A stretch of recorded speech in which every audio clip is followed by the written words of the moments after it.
Untuk pembuka, sekarang kita akan masuk dalam doa pembukaan sekaligus sambutan dari Korwil Nusaloka, Pak Stevi Rompas, kami persilakan. Ya, terima kasih Bu Enda. Selamat malam Pak Pendeta Agus Wijaya beserta Ibu. Malam. Selamat malam kepada Dr. Roxy. Dan selamat malam untuk Bapak Ibu semua, anggota dari wilayah Nusa Loka dan simpatisan. Jadi terima kasih atas kehadirannya pada Zoom malam hari ini. Jadi memang hari ini kami rencana untuk dari pengurus, rencana untuk mengadakan doa bersama, baik bagi teman-teman kami yang lagi isoman, ucapan syukur bagi yang sudah sembuh, dan juga untuk keluarga dari rekan-rekan dari Nusa Loka yang masih sedang sakit, baik dari segi baik keluarganya, walaupun tidak ada di lokasi di sini. Jadi kami ada rencana seperti itu. Kemudian kita juga akan melanjutkan dengan pemaparan mengenai COVID ini dari Dr. Roxy, sehingga kita dapat pencerahan. Sehingga bila menimpa kita bisa tahu apa yang akan kita lakukan. Jadi demikian tujuan pertemuan Zoom kita pada malam hari ini. Namun sebelum kita melangkah kepada acaranya, sesi pertama adalah Pak Agus, kemudian sesi kedua Dr. Rosi. Mari kita berdoa untuk membuka acara ini. Mari kita sama-sama berdoa.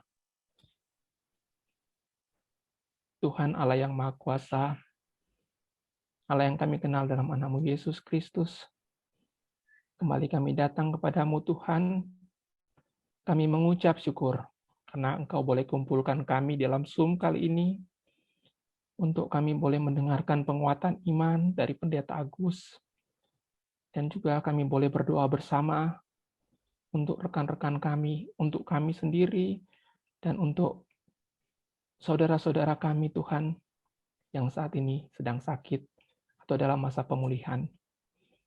Kami juga mohon bimbingan Tuhan, sehingga apa yang kami alami saat ini, itu boleh menjadi kekuatan bagi kami, boleh membukakan mata hati kami, untuk kami lebih dekat dengan Engkau lagi Tuhan. Tuhan, tolong juga Tuhan Dr. Roxy yang akan memaparkan mengenai serba-serbi COVID. Kiranya Engkau memberikan hikmat dan kebijaksanaan kepadanya. Juga kepada teman-teman yang mendukung acara ini, baik dari MC, moderator, pendoa, semuanya Tuhan kami serahkan dalam tangan kasih-Mu. Tolonglah kami Tuhan, besertalah dengan kami pada acara persekutuan kami pada malam hari ini. Terima kasih Tuhan atas penyertaan-Mu. Di dalam nama Tuhan Yesus, kami persembahkan doa ini. Amin. Saya kembalikan ke Bu Enda. Terima kasih Pak Stevi Rompas, Korwil Wilayah Nusa Loka. Dan selanjutnya akan kita dengarkan pujian dari Bu Lina Siahaan, dan diiringi oleh Mika, dan ada Pak Tri nanti yang share screen, dan ini juga ada Kak Nelly di sini. Ya, selanjutnya kami silakan untuk keluarga Pak Tri Ananda untuk pujiannya.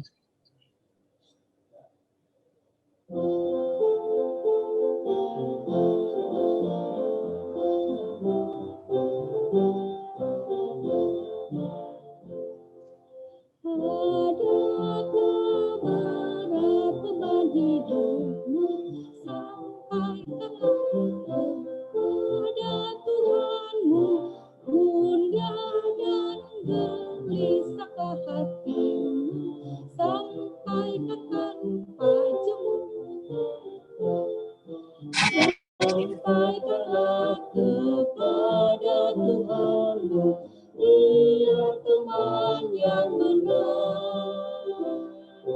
Tiada yang sebanding dengan Yesus, sampaikan jangan gentar. Adakah air mata tak tertahan, sampaikanlah kepada Tuhanmu. Adakah dosamu terus tersimpan, sampaikan hamba jemu.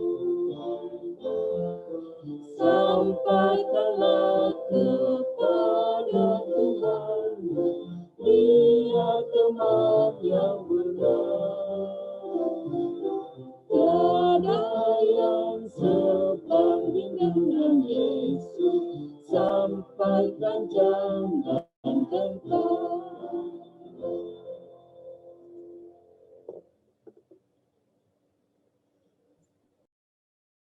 Selanjutnya kami serahkan ke Pak Pendeta Agus Wijaya. Monggo, Pak. Iya, terima kasih Bu Enda. Selamat malam Bapak Ibu sekalian. Kita bersama akan mendengar firman Tuhan dari kitab Markus pasal 5, Markus 5 ayatnya yang ke-34. Injil Markus pasal 5 ayatnya yang ke-34.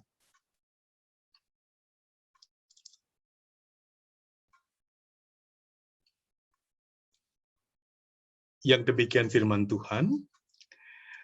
Maka katanya, kata Tuhan Yesus kepada perempuan itu, "Hai anakku, imanmu telah menyelamatkan engkau, pergilah dengan selamat dan sembuhlah dari penyakitmu." Demikian firman Tuhan kepada kita semua. Saudaraku, di masa sekarang ini kata sehat dan sembuh itu menjadi kata yang sangat ingin kita dengar dalam kehidupan kita. Kita mengharapkan akan sehat dan juga sembuh. Lalu bagaimana dengan atau ketika kemudian yang berbeda yang kita alami? Apakah kita tetap kemudian bersukacita dengan keadaan kita dalam hidup ini? Saudaraku, di tengah-tengah masa pandemi ini kita semua, saya, Bapak, Ibu sekalian, apalagi di tengah-tengah pandemi yang sudah 1 tahun lebih, yang kita alami adalah merupakan hal di mana kita mengalami yang namanya kerapuhan. Namun pertanyaan buat kita sekarang adalah, apakah kita akan tinggal dalam kerapuhan kita? Kita akan tinggal dalam ketakutan-ketakutan kita dalam hidup ini. Saudaraku, bacaan kita diawali dari seorang perempuan yang sudah 12 tahun menderita pendarahan. Dan dikatakan sudah berobat sekian lamanya, bahkan uangnya juga tersedot ke sana ketika ia mencari pengobatan demi pengobatan. Dan dikatakan dia tidak sembuh. Dan kalau kita melihat dalam apa yang kemudian kita perhatikan dalam bagian awal dari bacaan kita dari ayat yang ke-28, maka perempuan ini ketika ia sudah mendengar siapakah Tuhan Yesus, maka dia katakan bahwa sebab katanya asalku jamah saja jubahnya, aku akan sembuh. Suatu pernyataan bahwa kalau aku menjamah jubahnya, maka aku sembuh. Dan apa yang dilakukan oleh perempuan itu?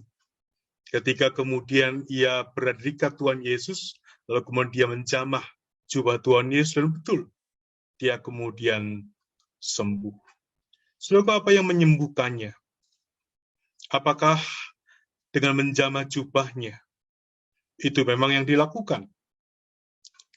Tetapi yang kemudian kita lihat, Bapak Ibu, yang menjadikan perempuan itu sembuh adalah Tuhan. Atau apa yang dikatakan oleh Tuhan Yesus, imanmu menyelamatkan engkau, imanmu yang memberikan kesembuhan kepadamu. Saudara yang sama Tuhan Yesus menyatakan imanmu telah menyelamatkan engkau. Imanmulah yang menuntun engkau sampai kepada kesembuhan.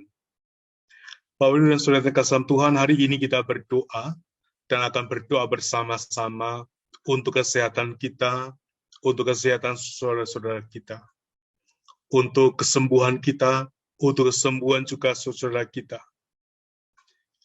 Dalam iman kita menjamah Tuhan, kita memohon kesembuhan dari Tuhan, kita memohon pertolongan kepada Tuhan.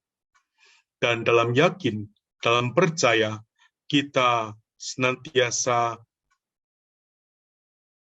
menaikkan doa-doa yang kita naikkan pada malam hari ini. Sudah kita terkasih dalam Tuhan, mari kita bersama-sama diajak untuk meneguhkan seperti perempuan yang sudah 12 tahun sakit pendarahan, mencari pertolongan dan ketika mencari pertolongan kepada Tuhan, maka ia diberikan kesembuhan oleh Tuhan.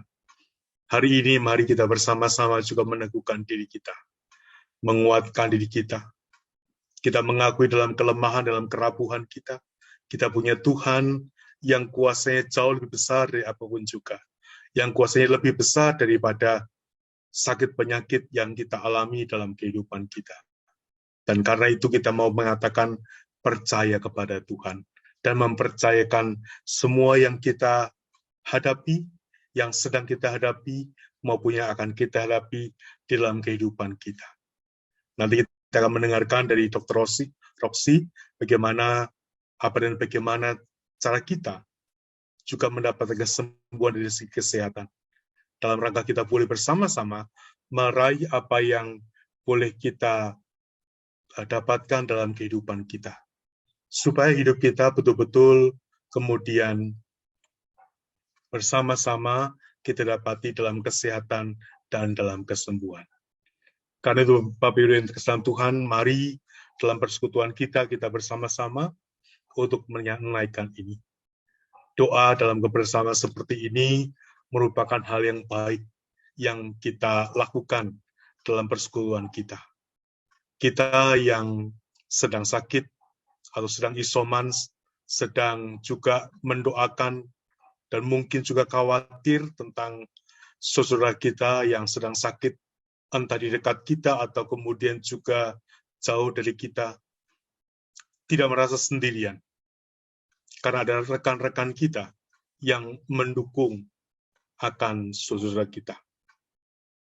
Kita yang diberikan kesehatan oleh Tuhan, kita juga boleh memberikan kekuatan, meneguhkan, dan juga jika kita bersedia dan diperlukan, kita juga bisa memberikan pertolongan kepada rekan-rekan kita yang isoman, kepada rekan-rekan kita yang juga menghadapi pergumulan-pergumulan, dengan berbagai macam hal yang bisa kita lakukan sebagai persekutuan jemaat Tuhan di GKI Serpong di wilayah Nusa Loka.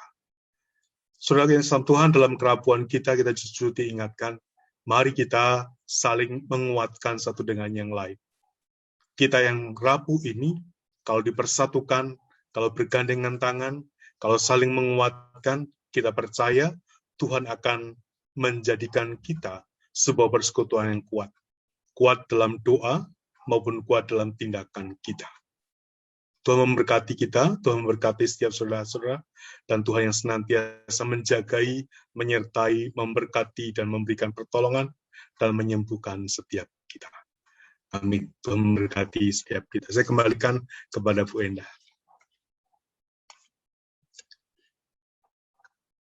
Terima kasih Pak Pendeta Agus Wijaya. Selanjutnya kita akan mendengarkan sebelum masuk ke sesi Dr. Roxy. Bolehkah kita mendengarkan pujian dari keluarga Pak Tri Ananda kembali? Silakan.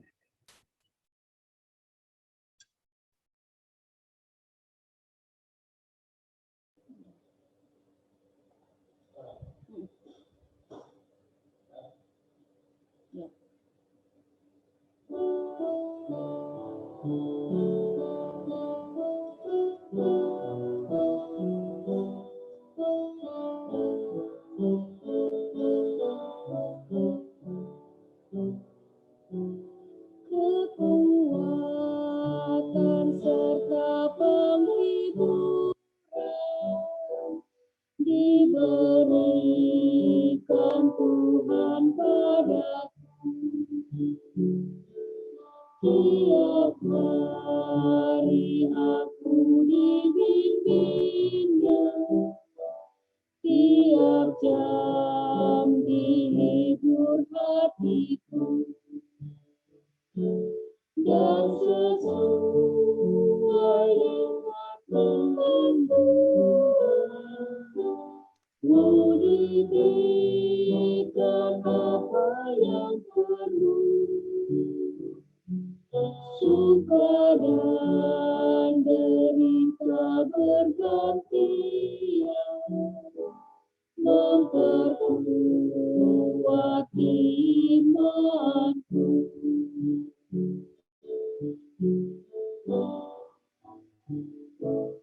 Tiap hari Tuhan besertaku, diberi rahmat-Nya tiap jam, diangkatnya bila aku jatuh, dihalangnya musuhku kejam. Yang namanya Raja Berkuasa, Bapa yang kekal dan abadi, mengimbangi duka dengan suka dan menghibur yang sedih.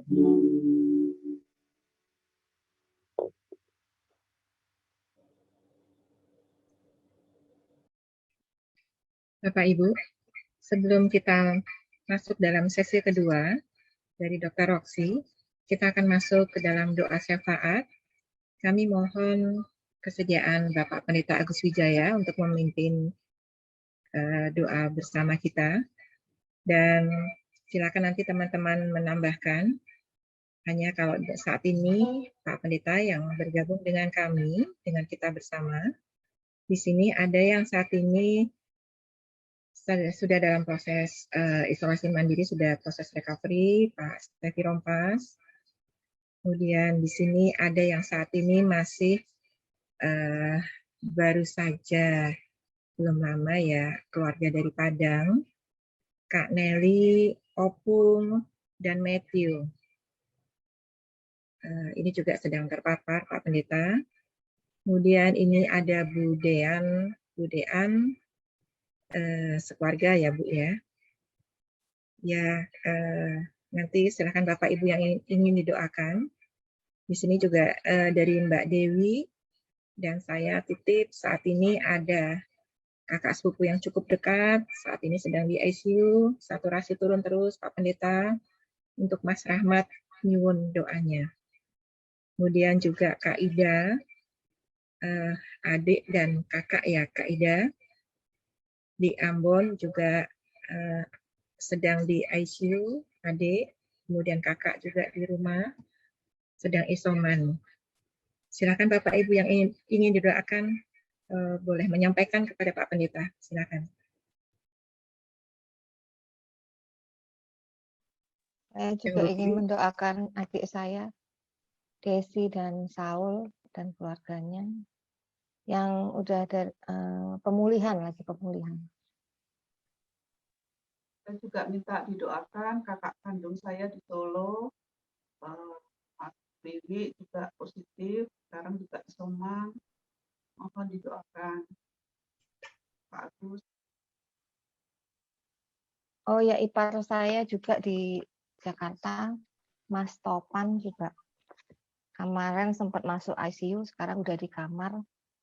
Minta didoakan juga. Dari keluarga Pak Chandra, Bu Dina.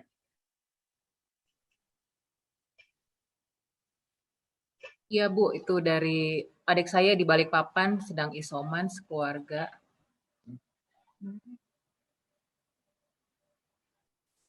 Namanya mungkin ada di chat Bu. Oh, ada. Ya. Namanya keluarga Oben Roroh Meli Sitopu. Kemudian dari Pak Probo, menantu dan cucu Bu Lili. Bu Lili Pak Amin ya, berarti menantu dan cucu dari keluarga Pak Amin Bu Lili. Mungkin dari ini ada Pak Joko Parwanto, ada yang mau disampaikan Pak Joko untuk doa syafaat? Oh belum Bu, saya dulu isoman tapi sudah negatif, makasih. Terima kasih Pak Joko. Ibu Sus, Tante Sus, ada yang mau disampaikan untuk didoakan Bu? tidak, doa bersyukur aja dalam sebulan terakhir ini keluarga besar kami dikurangi jumlahnya oleh Tuhan karena tadi ada 1 yang pulang, di Malang ada 4, di Jakarta 2, dan barusan mendengar lagi 1 di Jember, 1 juga dipanggil Tuhan. Didoakan untuk kekuatan keluarga yang ditinggalkan, bukan yang sakit, Mbak Indah. Makasih. Matur nuwun Ibu Sus.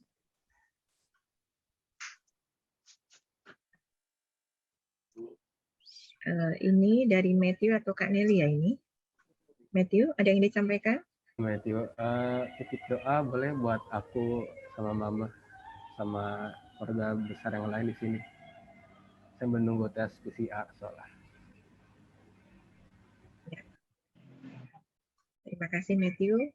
Ini anak yang kuat, ya hebat. Tante Lina?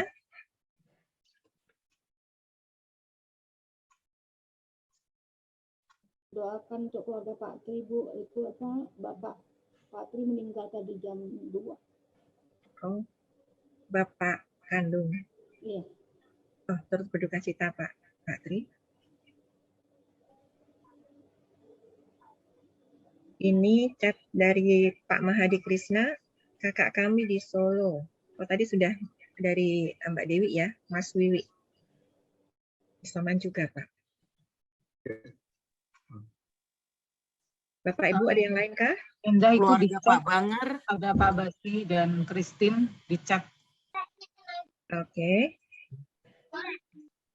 Oh, untuk Pak Basi. Dari saya, Mbak Indah. J, Bu Wahyu. Bu Wahyu itu juga. Mohon didoakan untuk Rio yang sudah 3 minggu terpapar masih positif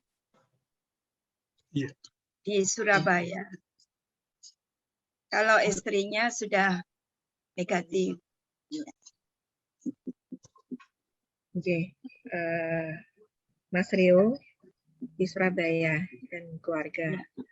Enggak Rio aja sama istri, tapi puji Tuhan istri sudah negatif. Rio karena terpapar juga DB, jadi 2, DB sama COVID ya. Baik, matur nuwun Bu. Ini dari Pak Basi juga ada Pak. Ya. Pak Basi ini kemarin kita sempat mencarikan oksigen ya, dibantu dari teman-teman. Adik ya Pak Basi ya? Iya Bu Endah, puji Tuhan sekarang sudah recover, cuman masih pemulihan. Puji Tuhan, thank you. Makasih. Minta doanya Pak Agus untuk lebih pemulihan. Adik di Batam ya? Suami istri mereka. Kemudian ini ada dari Pak Probo. Adik sepupu sore ini masuk ICU di Jember. Dek Naning. Bu Dean, ada yang mau disampaikan langsung Bu Dean? Enggak. Baik, Bu Dean dan keluarga Pak.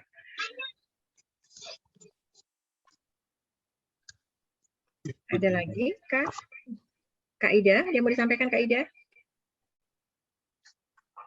Enggak Bu Endah, Pak Banger udah masuk keluarganya Bu. Ya, keluarga Pak Banger. Kemudian juga untuk keluarga Pak John tetap Pak, walaupun Bu Nisa dan sudah mulai recovery, tapi untuk Pak John-nya masih. Baik. Ya, Pak. Matur nuwun, kalau tidak ada, saya serahkan ke Pak Pendeta Agus. Ya, baik. Mari Bapak Ibu dalam iman kita mengimani bahwa Tuhan yang akan senantiasa memberikan kekuatan, pertolongan, dan kesembuhan kepada saudara kita, baik yang kita ungkapkan, kita katakan, maupun juga yang juga kita sama-sama doakan. Mari kita menaikkan doa. Tuhan yang makasih, dalam kerendahan hati kami, di tengah-tengah kerapuan kami senantiasa mengharapkan Engkau ya Tuhan. Karena kami meyakini bahwa Engkaulah sumber kekuatan, penghiburan, dan juga kesembuhan dalam kehidupan kami. Di tengah-tengah sama-sama kami menaikkan doa syafaat ini ya Tuhan. Kami membawa akan setiap pergumulan-pergumulan kami, membawa untuk setiap doa-doa dan permohonan kami, yang kami yakin dan percaya Tuhan pasti mendengar. Dan juga Tuhan pasti memberikan apa yang baik dan terbaik dalam kehidupan kami. Bapak yang makasih, bersama-sama kami ingin terus menaikkan doa untuk kami dan juga untuk saudara kami yang di tengah-tengah masa pandemi ini juga terpapar dan juga mengalami akan sakit penyakit ini. Kami meyakini Tuhan, Engkau yang terus bekerja dalam diri kami, Engkau yang juga akan memberikan pertolongan, kekuatan, dan kesembuhan kepada setiap kami. Tuhan, bersama-sama kami ingin menduk doa dan juga bersyukur untuk kesembuhan dari Pak Stepi Rompas yang saat ini juga sedang masih dalam pemulihan. Tuhan yang terus bekerja, tangan Tuhan yang menyertai memberkati. Bersama dengan Bu Nelly, Opung, dan juga Matthew di Padang, kami datang ke hadapan-Mu, memohon juga untuk proses kesembuhan dan segala kebaikan-Mu untuk Bu Nelly, Opung, dan juga untuk Matthew. Tangan Tuhan yang terus juga menjamah akan saudara kami ini. Kami berdoa juga untuk Ibu Dean dan sekeluarga. Tangan Tuhan yang kasih, yang senantiasa memberikan kekuatan dan pertolongan. Bersama-sama kami juga ingin terus berdoa untuk Bapak Rahmat. Tangan kasih-Mu yang senantiasa menyertai dan memberkati ya Tuhan. Engkau yang memberikan kesembuhan senantiasa. Bersama-sama kami juga ingin berdoa untuk kakak dan juga adik dari Bu Frida yang saat ini dirawat di Ambon. Tuhan yang memberikan kasih dan penyertaan, Engkau yang memberikan pertolongan, Engkau yang juga memberikan kesembuhan. Tangan kasih-Mu yang senantiasa menyertai dan memberkati. Bersama-sama kami juga ingin berdoa untuk Desi, Saul, dan keluarga. Tangan kasih-Mu yang juga menjamah akan saudara kami ini. Ia juga boleh diberikan kesembuhan dan kesehatan yang daripada-Mu. Bersama-sama kami juga berdoa untuk Pak Piwi di Solo. Tuhan, tangan kasih-Mu juga senantiasa terus terulur kepada setiap saudara kami ini. Sehingga biarlah tangan Tuhan yang menyembuhkan itu juga memberikan kesembuhan dan kekuatan kepadanya. Bersama-sama kami juga menunggu doa untuk adik dari Budina di Balikpapan, Open Rooh, dan juga Nelly Situpu. Tuhan yang makasih, Engkau yang makasih yang akan terus menyertai memberkati dan memulihkan senantiasa.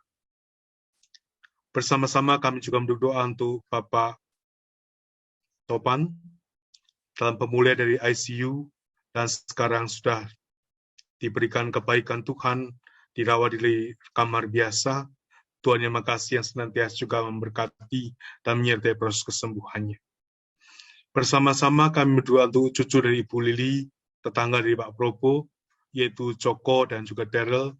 Tangan kasih Tuhan yang senantiasa menyertai memberkatinya, juga memberikan kesembuhan kepadanya.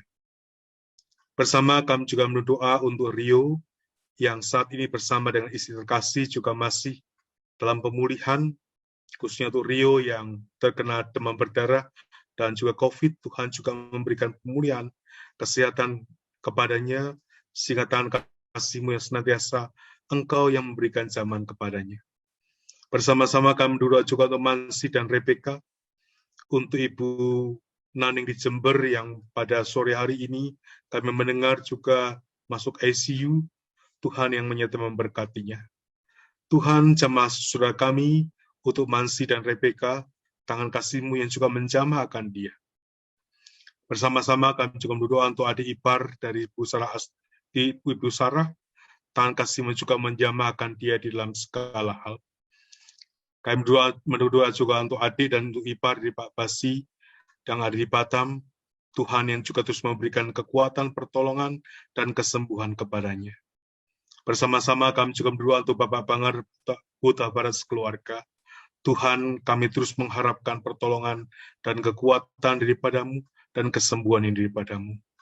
Bersehati kami yang mendukung doa untuk setiap nama yang boleh kami sebutkan dalam malam ini maupun juga yang kami naikkan di dalam hati kami. Tuhan, Engkaulah yang punya kuasa. Engkaulah yang sanggup menyembuhkan perempuan yang sakit pendarahan 12 tahun. Dan ia dengan menjamah jubah Tuhan dalam iman, ia boleh disembuhkan. Biarpun ketika kami pada malam hari ini bersehati, bersekutu, bersama-sama, menguatkan akan iman kami kepadamu, meneguhkan akan iman kami kepadamu ya Tuhan. Memohonkan ini. Biarlah ya Tuhan, dengan kuasa-Mu, Engkau yang menyembuhkan setiap saudara kami.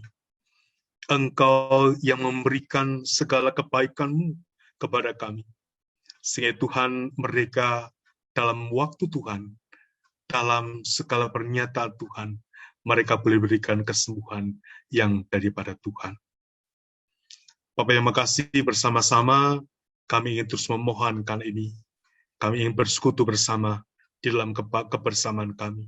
Sebagai keluarga, sebagai saudara, sebagai sahabat di dalam wilayah Nusa Loka ini. Kami bersama-sama menyerukan akan permohonan pertolongan kami yang daripada-Mu. Tuhan, di tengah-tengah syafaat ini kami juga ingin memohon Engkau yang memberikan kekuatan, penghiburan, keteguhan kepada Bapak Tri Ananda yang kami baru mendengar ayat kasih berpulang.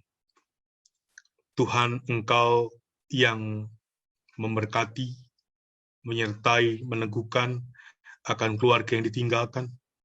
Kami merasakan duka cita.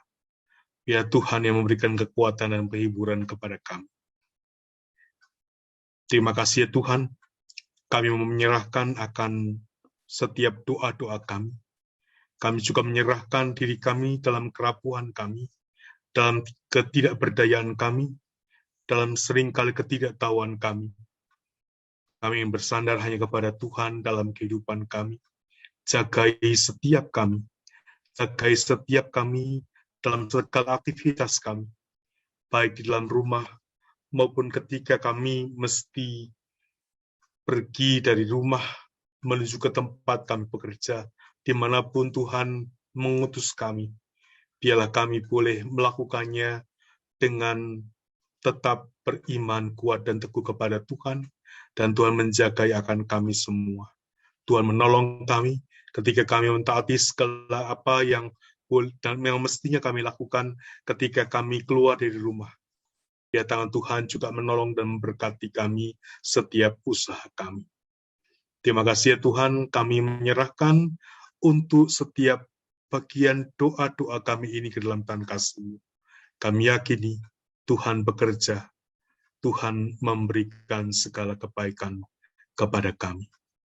Kami serahkan akan diri kami semua, kami serahkan setiap orang-orang yang kami naikkan, saudara, sahabat, kerabat, maupun juga diri kami ke dalam tangan kasih-Mu. Dalam nama Tuhan kami, Tuhan Yesus, kami berdoa dan memohon. Amin.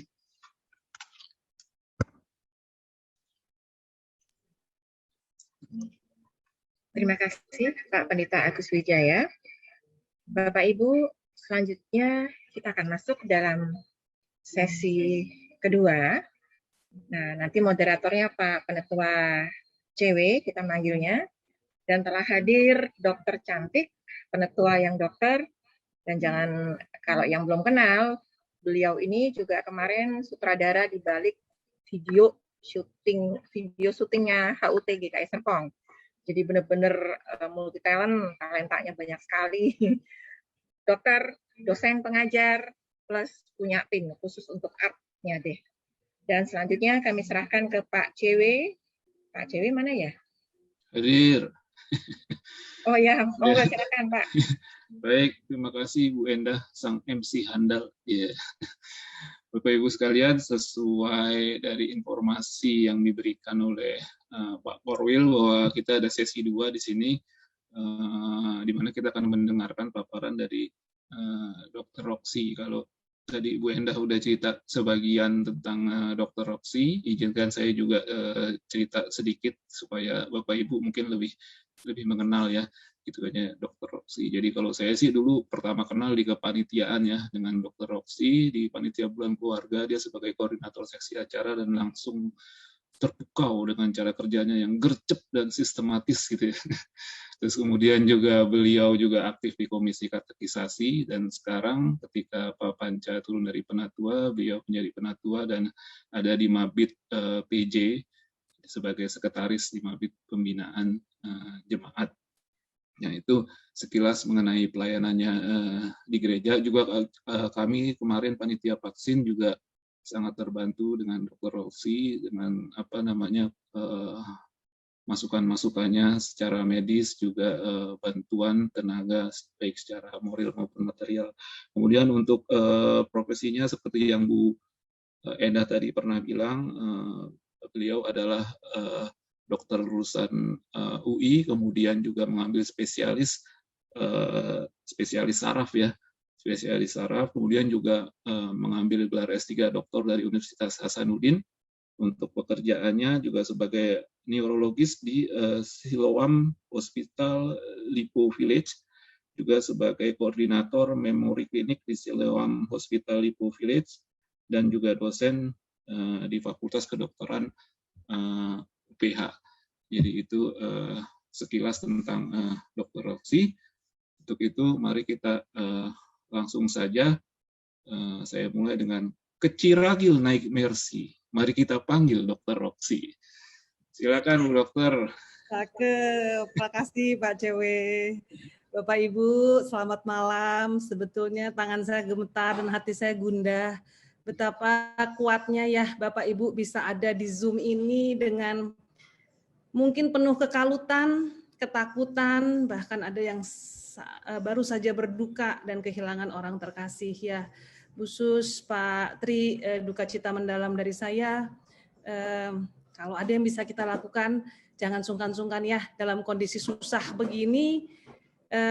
Teman, apalagi gereja itu jadi kekuatan yang menopang kita. Ya, baik Bapak Ibu.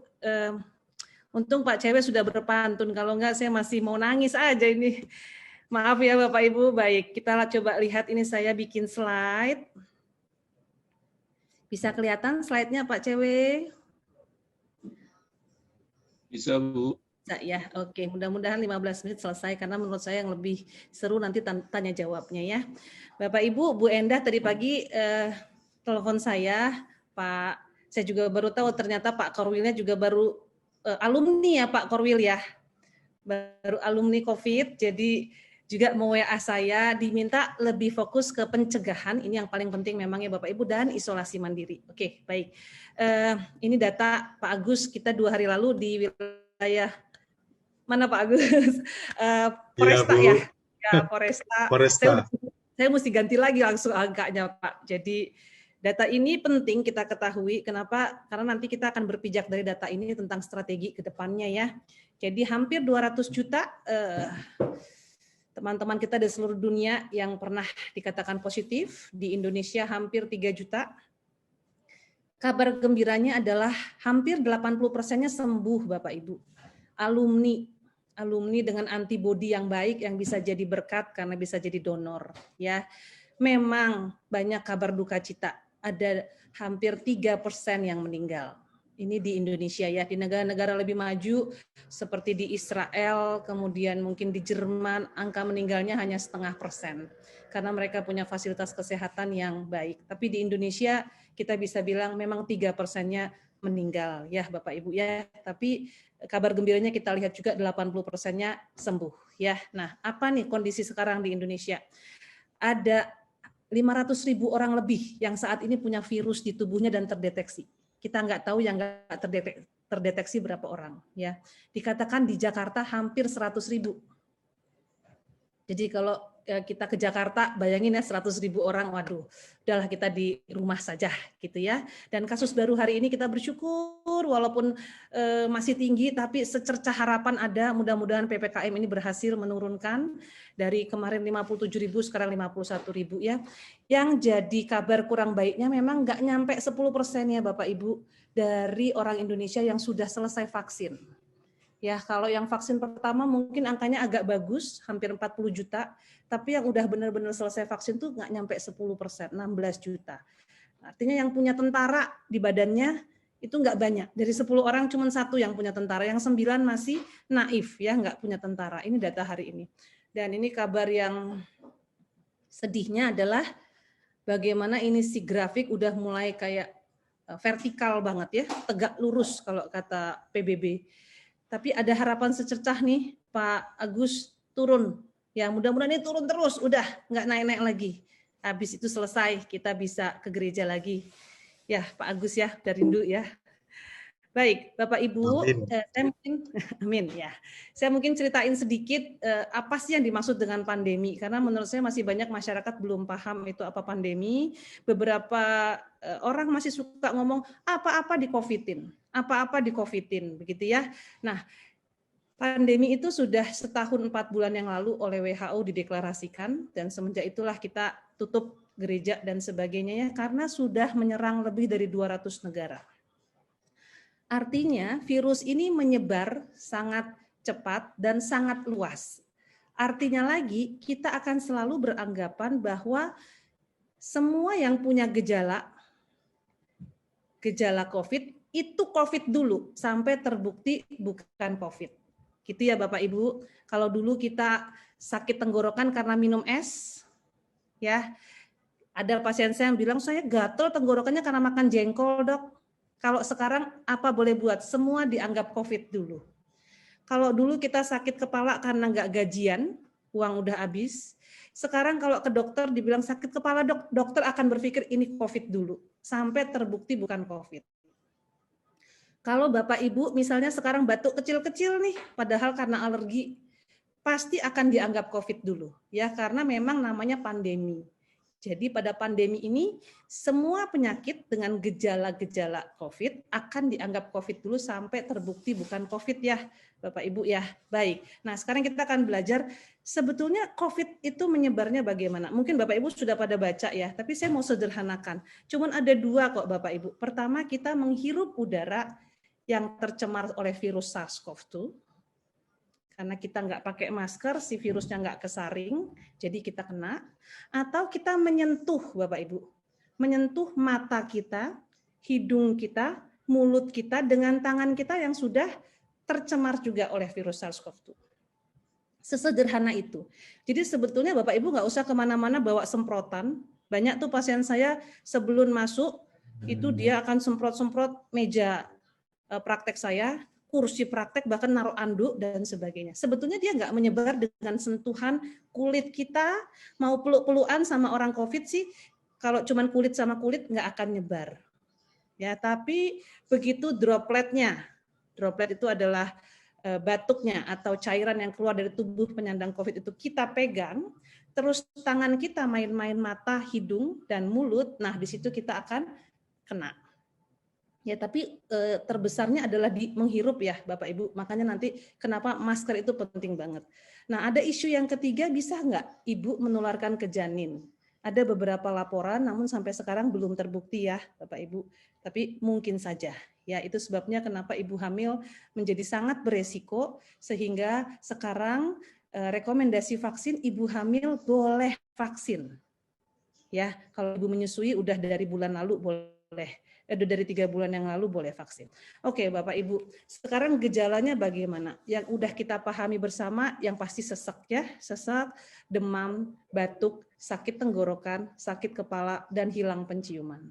Itu varian awal dari COVID, varian yang dibawa dari Wuhan. Tapi sejak April di India mulai ada varian Delta dan kemudian menyebar ke seluruh dunia termasuk Indonesia, dan sekarang lagi jadi masalah di Amerika karena Amerika mulai naik lagi kasusnya. Itu gejalanya lebih luas Bapak Ibu. Selain tadi ada demam dan gejala-gejala saluran pernafasan, nah ini malah lebih dominan menyerangnya saluran pencernaan. Jadi mulai ada mual, muntah, diare dan sakit perut. Ya. Saya sakit mah dok, makanya mual. Dokter nggak akan percaya. Swab dulu Bu. Ya. Atau yang sekarang juga banyak hilangnya selera makan. Orang tua kok nggak mau makan ya dok? Pasti dokter akan bilang swab dulu. Karena hilangnya selera makan juga salah satu gejala dari varian Delta COVID. Ya, lalu sakit kepalanya juga lumayan. Kemudian nyeri sendi, badan kayak digebukin. Ya, yang sakit tenggorokan itu biasa, batuk itu biasa, flu itu biasa. Cuman bedanya Bapak Ibu, kalau dulu varian Wuhan atau kita sebut Alpha itu flu-nya malah nggak terlalu parah ya, tapi kalau yang Delta ini meler, banyak dahaknya juga ya. Jadi nanti ini juga virus ini akan bermutasi terus Bapak Ibu. Sekarang udah ada 13, masing-masing punya gejalanya sendiri. Makin banyak manusia yang kena, si virus ini akan makin bermutasi. Makin pinter dia. Jadi memang kita harus bersama-sama nih. Nggak bisa sendiri-sendiri. Kalau Amerika doang yang maju, terus Indianya ketinggalan, terus di India ada mutasi, nanti kan ke Amerika juga. Makanya Pak Jokowi juga menggaung-gaungkan harus solider. Satu dunia harus solider. Kalau cuman Israel yang maju, 100% divaksin, terus Ethiopia nggak ada yang divaksin, banyak yang kena, akan muncul nanti varian Ethiopia, lalu pindah juga ke Israel. Jadi nggak bisa, semua negara harus saling bahu-membahu ya. Nah, bagaimana pencegahannya? Mungkin Bapak Ibu sudah paham ya, 5M atau sekarang ditambah 6M bahkan sampai 10M. Banyaklah M-nya, tapi mungkin yang paling penting saya bahas memakai masker. Udah nggak ada cerita begitu kita berdua sama orang yang bukan anggota keluarga harus pakai masker senantiasa. Ya, sehingga memang tidak boleh lagi makan dengan bukan anggota keluarga karena makan pasti buka masker. Ya, kami di rumah sakit udah dari jam 9 pagi sampai jam 3 sore nggak buka masker, berarti nggak makan, nggak minum Bapak Ibu. Karena ngeri begitu buka resikonya kena. Ya, kemudian menjaga jarak. Menjaga jarak ini agar resiko tadi ya dropletnya pindah ke kita lewat mata kita atau lewat hidung dan lain-lain, kita paling aman jaga jarak minimal 2 meter. Jadi Bapak Ibu, kalau lagi di kerumunan di pasar, kalau bisa benar-benar tuh jangan nempel-nempel sama orang lain ya. Kemudian mencuci tangan sesering mungkin, bisa dengan sabun atau dengan hand sanitizer, menghindari kerumunan dan mengurangi mobilitas. Waspada ya titik lengah ya, ini kenapa yang lebih penting adalah titik lengahnya. Makan bersama, acara pemakaman nih buat Bapak Pendeta dan para komisi kedukaan, hati-hati memang ini pasti banyak ngumpul-ngumpul, rapat tatap muka, bisa mungkin kita work from home dulu, olahraga bersama, ini juga hati-hati, kita anggap outdoor ya, cuman sepedaan, tapi kalau bisa tetap jangan jauh, jangan dekat-dekat dan harus pakai masker. Foto lepas masker, ya ini kita tadinya nggak tahu ya, kita pikir asal kita nggak ada yang ngomong, semua diem, lepas masker kita foto, tapi ternyata masih bisa menularkan juga resikonya, karena waktu diem itu tiba-tiba dia ngomong cheese, nah udah deh keluar dropletnya. Ya, acara pernikahan, kunjungan rumah, transportasi umum, ya, hati-hati yang masih berkereta atau naik bus, itu penularannya cepat sekali, mengunjungi mal dan tempat umum lainnya. Oke Bapak Ibu, ini tadi saya mau sedikit tekankan tentang masker, sekarang kampanyenya adalah double masker ya Bapak Ibu. Jadi kalau pakai masker bedah, itu masih bisa nembus hanya pertahanannya hanya 56%. Masker kain, biarpun 3 ply ya, kainnya ya tetap hanya 51,4%.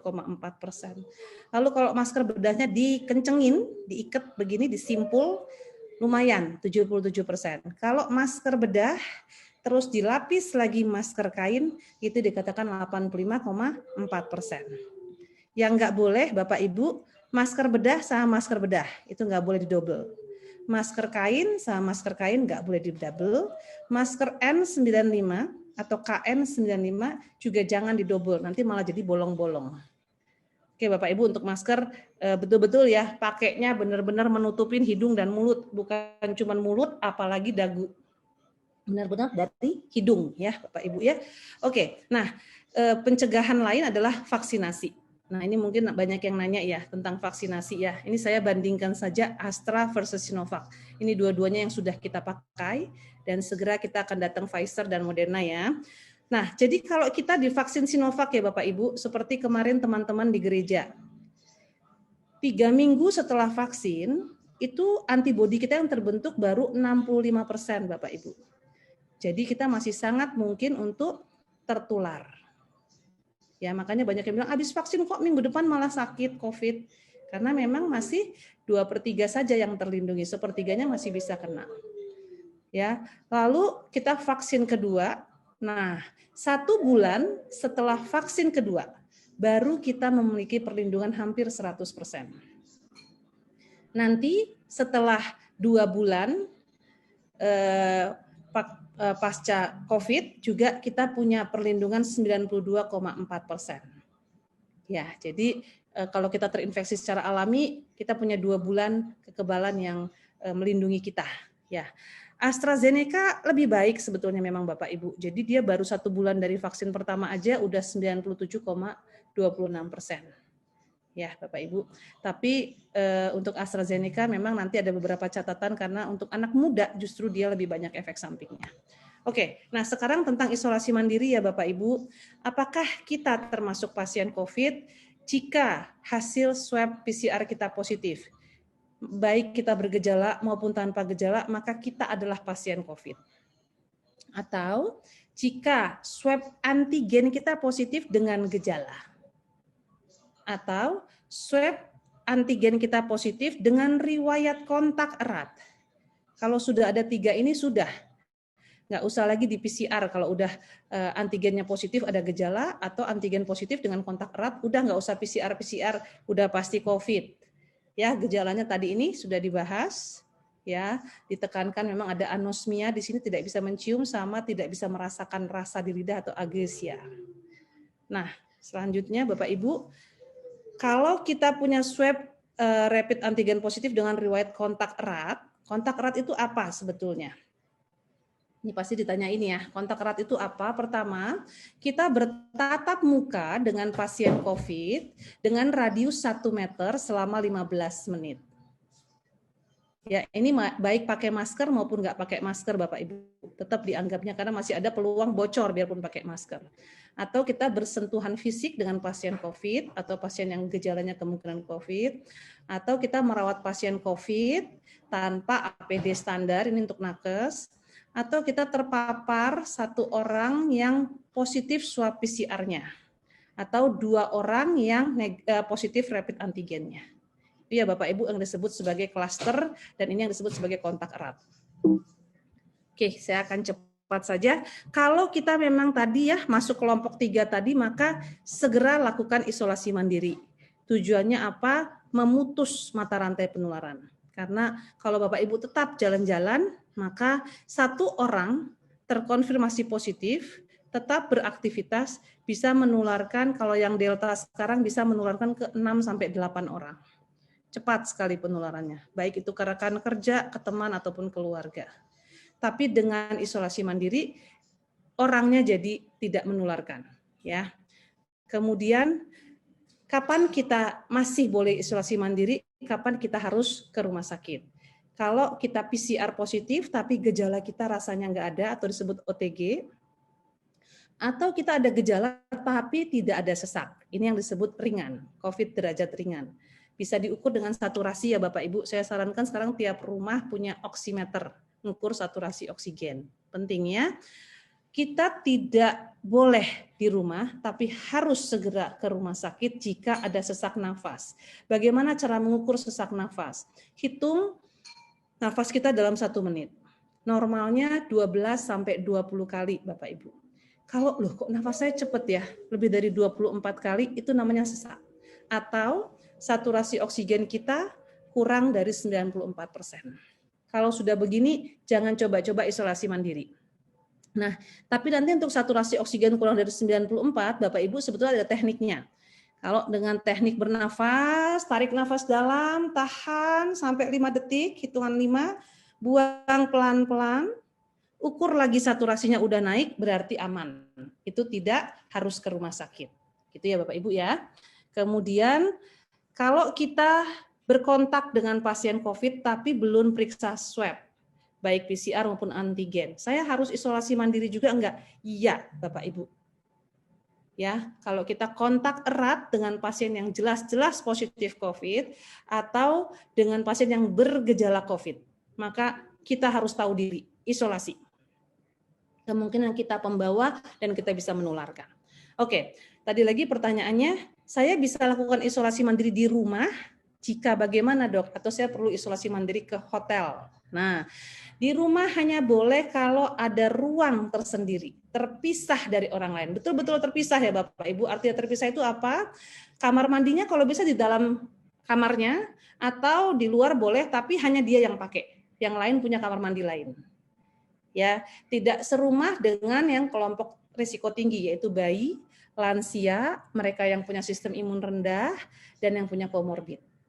Nah, kalau itu bisa dilakukan, boleh isolasi mandiri di rumah. Kalau enggak, mendingan isolasi mandiri di tempat yang sudah disiapkan oleh pemerintah atau di swasta, di hotel-hotel atau losmen. Ya. Oke, berapa lama harus isolasi? Tanpa gejala 10 hari sejak pengambilan swab, Bapak Ibu. Dengan gejala ringan 10 hari ditambah 3 hari bebas gejala apapun. Kalau kontak erat, kita harus isolasi mandiri 2 minggu sejak kontak dengan kasus tersebut. Ya, setelah selesai isolasi, lakukan kontrol. Lakukan PCR di akhir isolasi mandiri itu tidak perlu dilakukan. Ya, cukup lapor, saya sudah isolasi mandiri, gejala sudah bebas, aman. Nggak perlu rutin-rutin PCR ya, nanti tambah bikin stres. Dan jadi ngerubung lagi ke orang lain. Nah ini apa yang harus dilakukan saat isolasi mandiri? Buka jendela kamar untuk cahaya matahari masuk dan sirkulasi udara, berjemur 10-15 menit, di sini disarankan memang jam 10 sampai jam 1 ya, karena di situ vitamin D-nya paling tinggi Bapak Ibu, pakai masker saat bertemu keluarga atau orang lain di rumah, rutin cuci tangan, olahraga juga tetap harus rutin dan makan bergizi. Yang harus dilakukan, pisahkan pakaian kotornya dengan pakaian kotor keluarga, jangan lupa selalu bersihkan kamar setiap hari. Jangan mentang-mentang cuma sendirian di kamar, udahlah saya kan udah positif, udah kamarnya jangan dibersihin. Jangan, nanti virusnya masuk lagi. Kita udah mau sembuh, masuk lagi. Jadi harus bersihkan kamar. Dan waktu bersihkan kamar pakai APD ya, Bapak Ibu ya. Minimal pakai masker dan kalau bisa pakai sarung tangan. Alat makan cuci sendiri, rajin periksa suhu tubuh dan saturasi oksigen, kalau bisa tiap pagi dan malam, tadi tidur di kamar yang terpisah. Oke, obat apa yang perlu diminum? Nah, kalau untuk isolasi mandiri sebetulnya kalau yang OTG cukup vitamin ya Bapak Ibu. Vitamin C mungkin 1000 mg sampai 2000 per hari, vitamin D 2000 sampai 3000 unit, zinc 20 sampai 30 mg. Ya, obat-obat yang rutin Bapak Ibu minum misalnya obat darah tinggi, obat gula, punya obat jantung, itu harus rutin diminum. Ya, jangan di-stop obat-obat yang rutinnya. Terus yang gejalanya ringan, jadi mulai ada batuk, mulai ada demam dan sebagainya, boleh dapat antivirus, tapi hanya dengan resep dokter ya Bapak Ibu, jangan main dokter-dokteran sendiri, dan pengobatan sesuai gejala. Misalnya kalau demam minum paracetamol.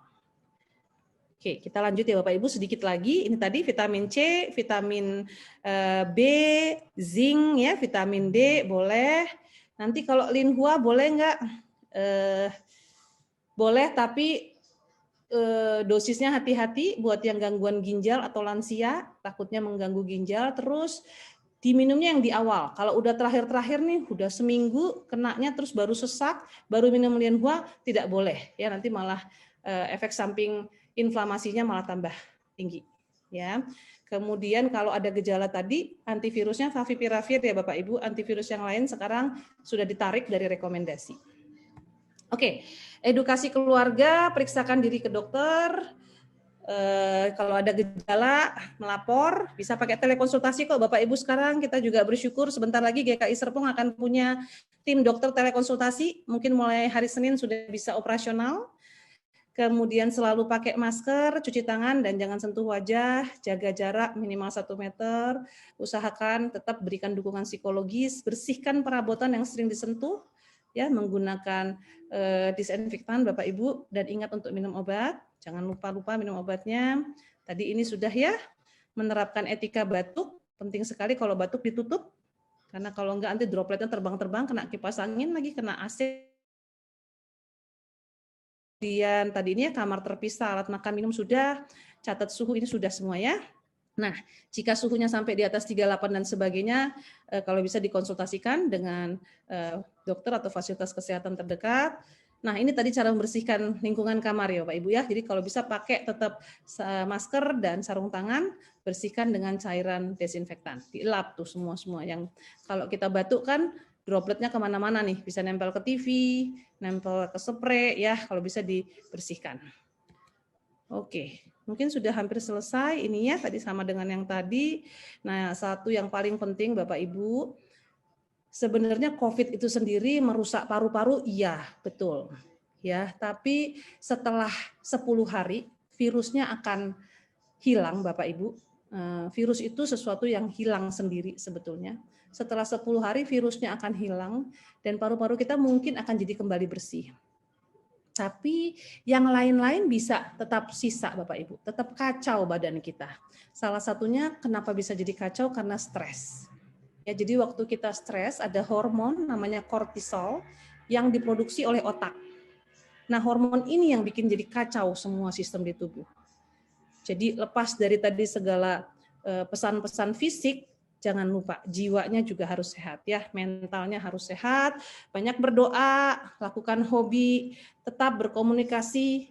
Banyak orang kena COVID terus matiin HP, boleh-boleh saja, tapi kalau bisa tetap video call, terutama sama orang-orang yang menyayangi ya, supaya tetap semangatnya ada. Ya, kemudian paparan sosial media, berita mengenai COVID yang sedih-sedih, kita bawa dalam doa, ya, tapi jangan jadikan itu menambah ketakutan kita. Ya, oke, olahraga, biarpun rasanya sesak, rasanya susah untuk bisa bernafas, tetap olahraga.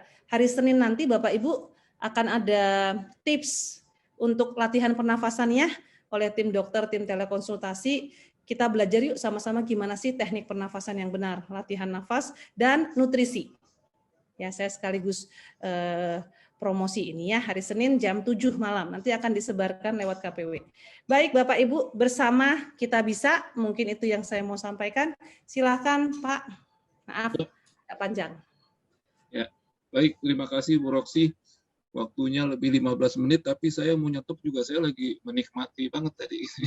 Karena selama ini kan kita banyak dapat info-info sebenarnya dari WhatsApp gitu ya, tapi kita nggak tahu sumbernya dari mana. Nah, kalau ini kita dapat dari sumber yang terpercaya, jadi saya sangat menikmati dan nggak apa-apa waktunya lebih. Nah, Bapak Ibu sekalian, buah leci dicampur kebab. Mari kita masuki tanya jawab. Mari Bapak Ibu, kalau ada yang mau bertanya, silakan langsung boleh bicara saja. Apa yang mau ditanyakan kepada Bu Roksi. Monggo Bapak Ibu, ada yang mau bertanya? Saya Pak. Boleh. Ya. Bu Meris, silakan Bu. Itu Langsung. Pak.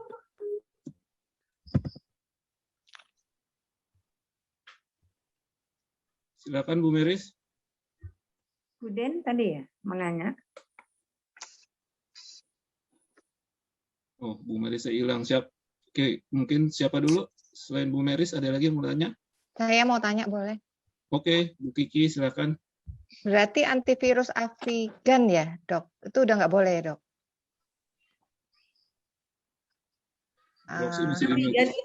Avigan itu favipiravir, Bu. Itu yang sekarang masih diperbolehkan. Oh, oke. Yang Kalau lain ya. Tamiflu, oseltamivir, sama isoprinosin sudah tidak direkomendasikan. Oh, gitu. Saya mau juga tanya untuk metode penguapan itu apa itu benar-benar membantu sama mencuci hidung, katanya ada yang bisa pakai infus atau pakai cairan infus atau pakai air garam itu gimana, Dok? Itu aja. Baik, Bu. Yang mencuci hidung dulu ya. Mencuci hidung itu memang rekomendasi dari dokter, khususnya dokter THT ya. Jadi dikatakan waktu kita menghirup udara dan virus itu ada di droplet, kemungkinan dia masih nempel di bagian atas ya, sehingga dengan kita rajin mencuci dia bisa kita minimalkan yang masuk sampai ke bawah. Tapi hati-hati dengan mencuci hidung. Pertama, pakailah yang steril. Jadi cairan infus NaCl. Jangan pakai air garam karena kita tidak tahu air keran kita ada salmonellanya atau ada virus lainnya enggak. Ya. Kalau Kemudian pakai air mineral, Dok, tambahin garam itu katanya. Mineral juga belum tentu steril ya, Bu, karena kan air mineral tidak dimasak. Kalau mau air yang dimasak itu yakin kali ya 100%. Tapi belum tentu juga waktu masak udah hilang 100% kumannya terus kita simpan di teko kita ternyata ada. Jadi tetap yang paling bagus adalah cairan infus NaCl yang sudah disterilkan. Kemudian ada alat semprot namanya kayak Sterimar, itu boleh ya. Jadi itu memang steril. Nah, kalau yang uap-uap yang dipopulerkan oleh Pak Hotman Paris itu sebetulnya dari zaman nenek moyang kita ya. Kalau memang ada dahak, ada batuk, mengencerkan dahaknya dengan memberikan uap panas, karena uap panas akan membuka pembuluh di paru-paru kita, ya, sehingga lebih gampang mengeluarkan dahaknya. Bisa diteteskan sama minyak kayu putih, boleh, atau Vicks vapor ya yang sifatnya bagus buat dihirup. Itu boleh, Bu. Itu kayaknya nggak ada masalah sih. Tapi apakah itu betul-betul membunuh virus? Enggak ya, Bapak Ibu. Itu membantu mengeluarkan lendir atau dahak akibat batuk. Oke, baik. Bu Kiki sudah jelas ya pertanyaannya? Sudah, Pak. Terima kasih. Oke, terima kasih. Ada lagi Bapak Ibu yang mau bertanya? Saya Dr. Abdi. Selamat malam. Oke, Bu Wahyu dulu kali ya, Pak Kiki sebentar. Ya. Baik, Bu Wahyu silakan. Malam, Dok. Malam, Bu Wahyu. Ini kan Rio dan istri isoman di Surabaya. Rio ketambahan dengan DBD. Jadi sampai hari ini dia masih dinyatakan positif. Kalau istri sudah negatif. Cuman di sini pertanyaan saya, kalau mereka pulang dari Surabaya nanti prosedur yang benar mereka masuk ke rumahnya ini bagaimana, Dok? Baik, makasih Bu Wahyu.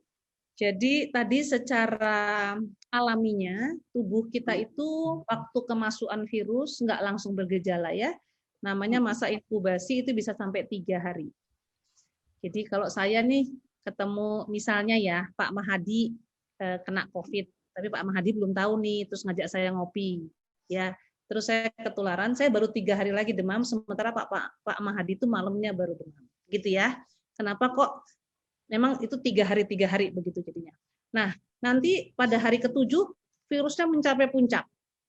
Puncak jadi banyak banget dia bereplikasi jadi banyak. Biasanya nanti pada hari ke-10 dia mulai berkurang. Apalagi kalau imun kita baik ya, sistem imun kita baik, atau kita minum obat antivirus. Nanti hari ke-12 sampai hari ke-14 dia sudah bisa bilang hampir nggak ada. Itu sebabnya kenapa isolasi mandiri 12 hari sampai 14 hari. Karena setelah 14 hari si virusnya udah nggak ada. Jadi Bu Wahyu nggak usah khawatir. Pokoknya kalau dia dari 2 minggu dari gejala atau 2 minggu dari swab positif pertama. Dan kebetulan ini Dok, di rumah kan, ya. Kebetulan waktu Rio berangkat, itu kita kan bersama-sama. Terus sampai di Surabaya, dia paginya itu langsung panas. Setelah 5 hari Rio panas, kami sekeluarga di Icon ini termasuk balita dan bayi 6 bulan PCR. Puji Tuhan hasilnya bagus, negatif gitu Dok.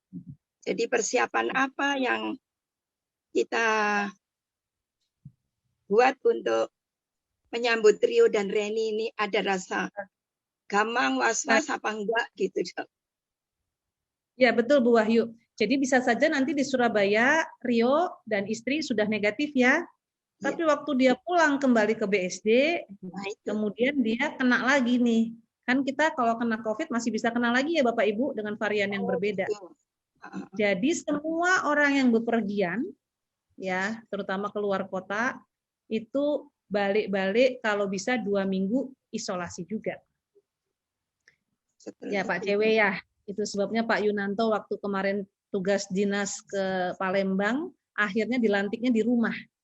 Ya karena biarpun sudah di PCR negatif, tapi tetap dia punya riwayat bepergian. Ini memang kalau tim prokes di gereja kita mah mantep lah pokoknya, bener-bener galak ya. Kalau misalnya sampai Jakarta ini dia swabnya antigen negatif, tetap kalau bisa isolasi, tapi mungkin nggak 2 minggu ya, cukup 3-5 hari. Kalau nggak ada gejala, setelah waktu itu bebas, boleh gabung lagi. Terus bisa nggak mereka berdua itu satu kamar gitu misalnya di apartemen gitu ya, isolasi mandirinya gitu. Boleh nggak Dok? Apa harus sendiri-sendiri? Boleh kok Bu, karena kan dua-duanya sama-sama pulangnya bareng kan? Iya. Iya, jadi kalau Rio kena pasti istrinya kena juga gitu. Kalau misalnya nih amit-amit di pesawatnya ketemu orang COVID juga gitu kan? Kebetulan bawa mobil sendiri itu masalahnya Dok. Tetap masih bisa Bu. Karena takut apa angkutan umum itu, jadi dia membawa mobil sendiri berdua. Gitu. Mereka berdua sih boleh Bu, mereka jangan dipisahkan. Gitu ya Dok. Ya biar saling karena menguatkan. di Surabaya saat ini mereka dipisahkan sama dokter sana karena CT-nya Reni udah bagus. Yang satu udah sembuh. CT-nya Rio belum. Jadi mereka satu di hotel, satu di homestay gitu. Kasihan juga Dok. Oke, ya baik, terima kasih Bu Wahyu dan Bu Roksi. Sudah cukup ya Bu Wahyu ya. Oke, kita saya cukup ngerti ya. Jadi tetap isoman 3 hari ya Dok. Ya, oke. Baik, tadi ada Pak Kiki juga ya. Nanti Pak Kiki silakan Pak Kiki. Bu Roksi, saya cuma menanya kalau kita berdekatan dengan orang mantan COVID sudah negatif itu perlu jaga jarak atau gimana ya? Itu aja sih.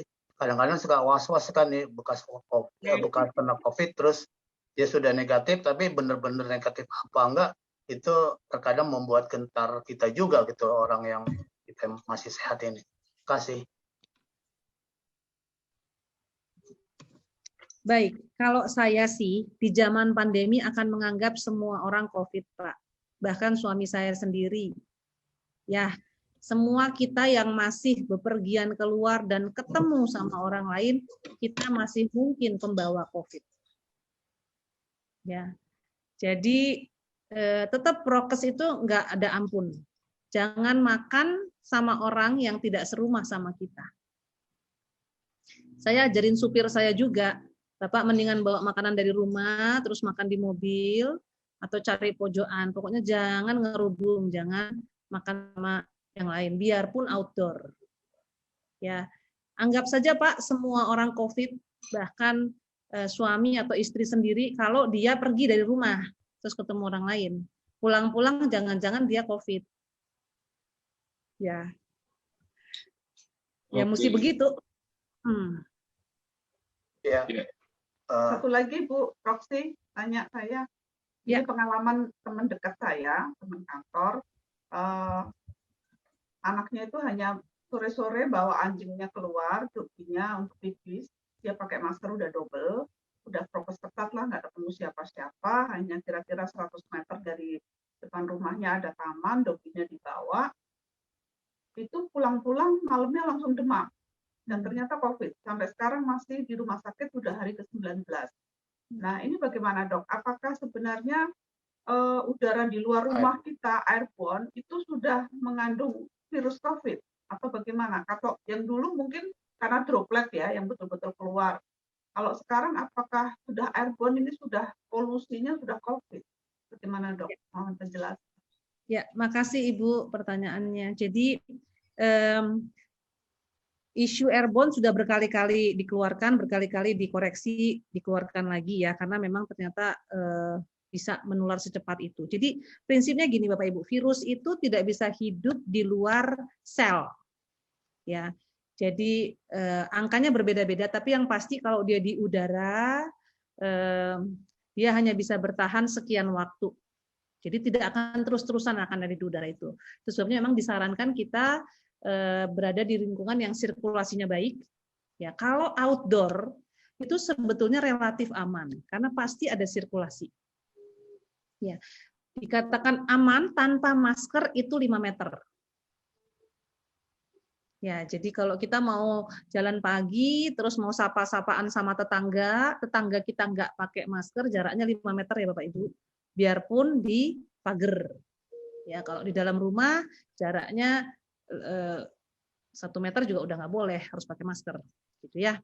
Nah, terus tadi isu bahwa bisa nggak dia baru ajak anjing jalan aja, malamnya langsung demam. Tadi sebetulnya COVID itu tadi 3 hari ya. Jadi kalau sekarang saya demam, saya kemungkinan ketularannya dari 72 jam yang lalu saya ketemu siapa.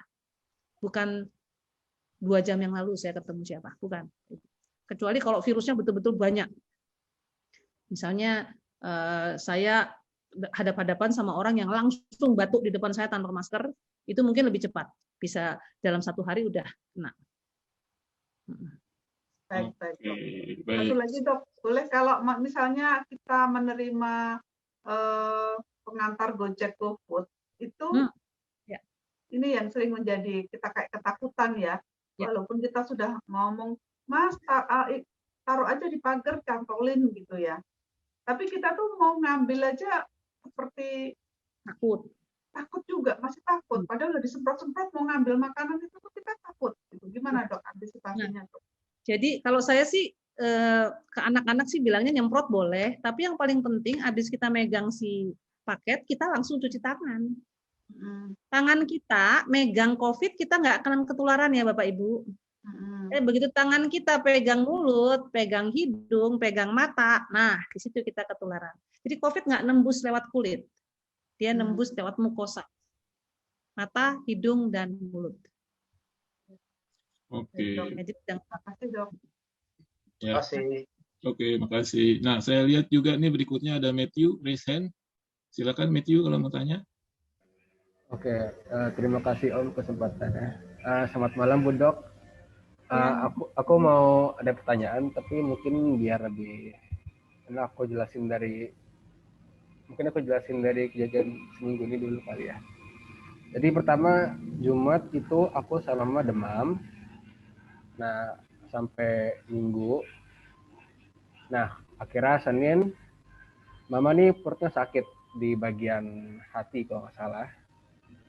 Dan akhirnya Rabu kontrol ke rumah sakit. Karena Mama emang ada kista di hatinya.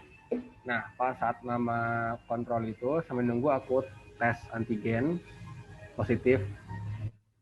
Nah, akhirnya Mama juga tes juga, dan akhirnya hasilnya positif juga. Jadi kami langsung isolasi mandiri, dan besoknya tuh ada teman Mama yang kebetulan bidan di RSUD juga ngasih kita buat obatan.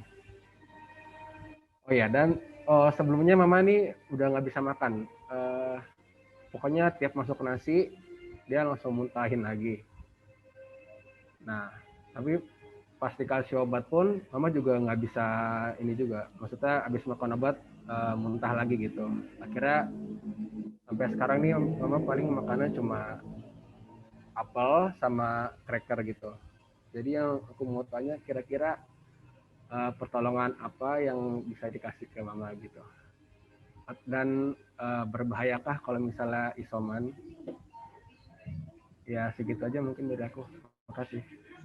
Terima kasih Matthew. Silakan Bu Roksi langsung. Terima kasih. Ya, terima kasih Matthew. Pertama, Mama umur berapa ya Matthew? Mama 50 kalau nggak salah. Iya. Bentar aku tanya dulu ya. Ya udah, nggak apa. Jadi Mama masih muda ya. Pokoknya belum 60 kita bilang masih muda deh. Tuh Matthew lagi nanya tuh. Berapa 53 Bu. 53. Oke, Mama punya penyakit apa? Komorbid. Ada hipertensi, ada diabetes? Nggak ada sih, Mama.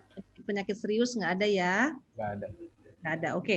Jadi memang tadi varian Delta justru lebih banyak mual, muntah, nggak bisa makan ya Bapak Ibu. Itu yang bikin jadi lemesnya. Termasuk mungkin Mas Dodi ya. Sebetulnya bikin dia jelek karena dia nggak mau makan dan kebetulan dia diabetes begitu.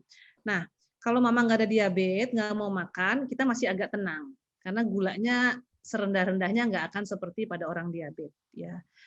Jadi prinsipnya kasih mama cairan, jangan sampai dia dehidrasi. Apa aja dia boleh minum, teh, susu, jus, air kelapa, mau apa aja boleh. Dan kalau bisa nutrisinya ada proteinnya. Dia butuh protein untuk membentuk tentara melawan si virus. Telur rebus 1 ya, kasih susu, kasih tahu, tempe, boleh apa aja deh yang protein. Kalau nggak bisa masuk apa-apa, minimal sepotong tahu, sebutir telur itu udah cukup kok. Hitung-hitung diet, nurunin berat badan. Ya. Nah, pantau terus ya Matthew, saturasi sama frekuensi nafas. Ya, udah bisa ngitung ya. Nafasnya dalam 1 menit berapa kali dadanya mama naik turun.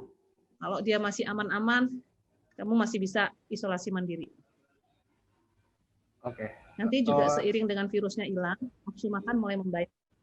Oke, kalau obat mual ada ya, obat mual, obat muntah ada. Tinggal minta aja. Ya, udah dikasih sih, cuman nggak bisa juga kayaknya dimuntahin sama mama. Iya, iya. Ya udah. Oh ya, aku sama aja ya. mau 1 pertanyaan lagi boleh? Ya, ya, silakan. Jadi kebetulan kamar mandi, jadi kebetulan kami di rumah bertiga sama Opong, sedangkan kamar mandinya cuma ada 2. Tapi kalau Opong sendiri sih di kamar, paling aku sama pakai yang di luar itu tidak apa-apa. Ya, sekarang jadinya yang isolasi Opung gitu ya. Kalian berdua malah jadi penguasa rumah ya. Iya. Ya, Opungnya yang mesti dijaga nih ya, hati-hati ya. Oke. Baik, Matthew sudah cukup. Oke. Matthew sama Mama.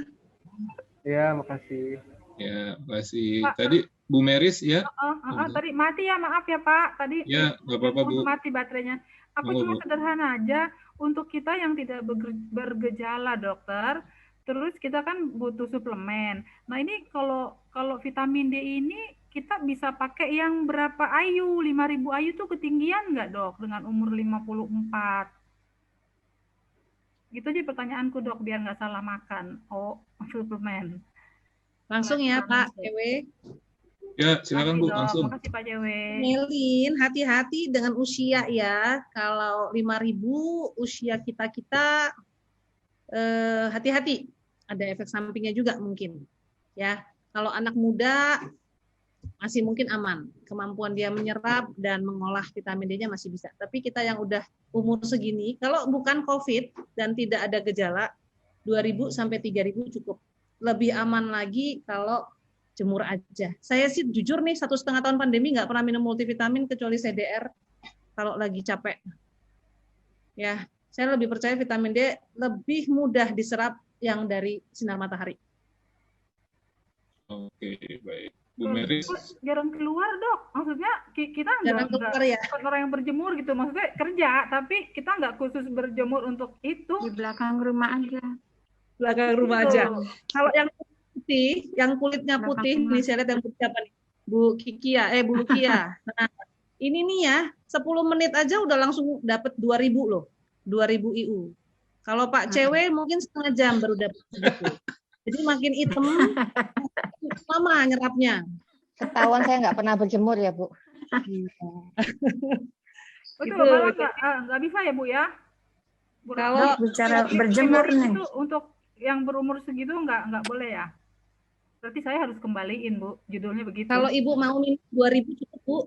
2.000 maksimum 3.000, Bu. Yuk. Ya udah. Nanti beda cerita kalau Ibu kena. Kena bisa. Enggak, puji Tuhan. Jangan sampai. Oke. Oke, makasih Pak. Oke, ya, makasih baik. Bu Roksi. Terima kasih Bu Meris. Wah, seru sekali nih sebenarnya. Ini sebenarnya waktu Bu Roksi mau tanya Bu. Berarti kalau semakin hitam semakin lama ya Bu jemurnya? Betul Pak Mahadi. Jadi kalau itu tuh ada 2 kemungkinan, kelamaan lupa ngangkat. Tempe kali. Bapak Ibu ini Durasi untuk tanya jawabnya 15 menit sudah lewat, cuma saya kembalikan lagi ke Pak Will atau Bu Endah, bagaimana ini masih mau dibuka atau mau ditutup? Boleh. Dok, boleh nanya dok, Dokter Rosi. Pak Cewek, izin Pak Cewek.